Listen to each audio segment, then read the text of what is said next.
Hi friends, welcome to Divyaskitchen. இன்னைக்கு நம்ம ஒரு பொரியல் பார்க்க போறோம். பாருங்க, முருங்கைக்காய், கத்திரிக்காய், உருளைக்கிழங்கு மூணும் சேர்த்து பொரியல் பண்ண போறோம். நல்லா இந்த சைஸுக்கு கட் பண்ணிக்கலாம். இது வாங்கி பாத் கத்திரிக்காய் தான். ஒரு முருங்கைக்காய், ஒரு கத்திரிக்காய், உருளைக்கிழங்கு ரெண்டு எல்லாம் சேர்த்து நான் இந்த மாதிரி கட் பண்ணி வச்சிருக்கேன். இப்போ எப்படி பண்றதுன்னு பார்க்கலாம் வாங்க. ஃபர்ஸ்ட் கடாய் வச்சுக்கலாம். இதுல ஒரு 2 டேபிள் ஸ்பூன் அளவுக்கு எண்ணெய் ஊத்திக்கலாம்.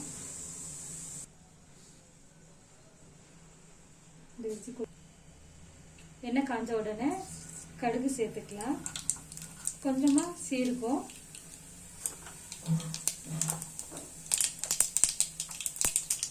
கடுகு சீரகம் பொரிஞ்ச உடனே வெங்காயம் கருவேப்பிலை சேர்த்துக்கலாம். ஒரு மீடியம் சைஸ் வெங்காயம் நல்லா பொடியா கட் பண்ணி வச்சுக்கோங்க. நல்லா பெரிய சைஸ் தக்காளி ஒன்று பொடியா நறுக்கி வச்சுக்கோங்க. வெங்காயம் வதக்கின உடனே இப்போ நம்ம தக்காளி கட் பண்ணி வச்சிருக்கோம்ல அதுவும் சேர்த்துடலாம். தக்காளியை சேர்த்துட்டு நல்லா வதக்கலாம். தக்காளி வதங்கும் போதே சால்ட் எல்லாம் சேர்த்துடலாம். தேவையான அளவு சால்ட் சேர்த்துக்கோங்க. 1/4 டீஸ்பூன் மஞ்சள் தூள்,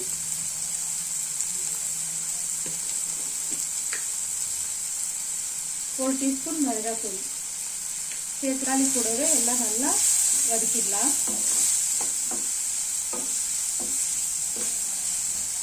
வதங்கிட்டோம். பாருங்க, தக்காளி எல்லாம் நல்லா வதங்கிச்சு. இப்போ வந்து நம்ம கட் பண்ணி வச்சிருந்த காய் அதுல சேர்த்துடலாம்.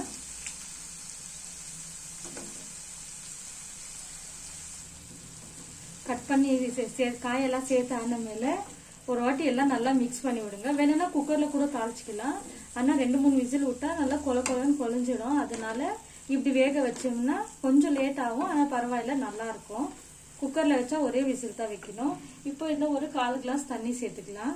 சேர்த்துட்டு நல்லா மூடி போட்டு வேக வச்சிடலாம்.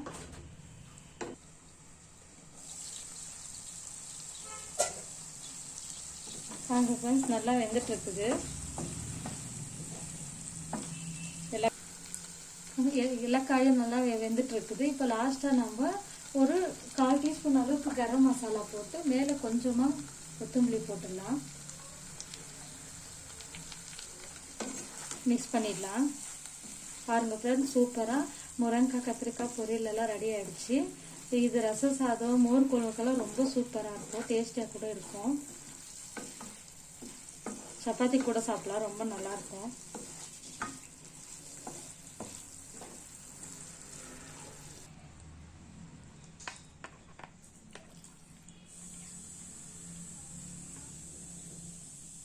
பாருங்க ஃப்ரெண்ட்ஸ், சூப்பரா இருக்கு. ட்ரை பண்ணி பாருங்க, ரொம்ப நல்லா இருக்கும். பிடிச்சிருந்தா லைக் பண்ணுங்க, ஷேர் பண்ணுங்க, சப்ஸ்கிரைப் பண்ணுங்க.